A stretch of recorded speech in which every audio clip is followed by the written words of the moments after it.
Tama po yan. So medyo hindi po klaro yung tubig sa ilalim at medyo maburak nga po. So ang nangyari po sa pag-retrieve po na itong dalawang sako ay more of kapa-kapa ng ating mga technical divers sa ilalim po. So sa pagkapa, so napansin po nila na medyo may mga object na parang kakaiba or suspicious, minamarkahan po nila yan. So again, hindi rin po tayo kaagad kumukuha ng isang object.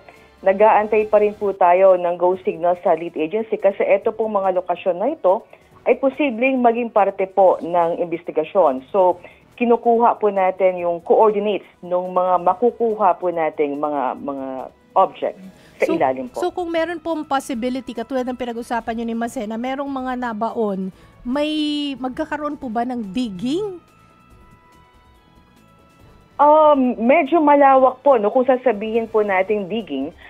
Ang gagawin po ng Philippine Coast Guard ngayon, paparating na po ang aming underwater remotely operated vehicle. So isa po ito sa makakatulong sa ating mga technical divers kasi ngayon po more of kapa-kapa lang po talaga dahil medyo hindi po clear yung ilalim ng tubig po natin.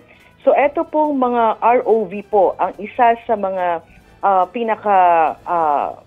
a way of assisting our technical divers para makita po na medyo malawak yung magiging search area po natin.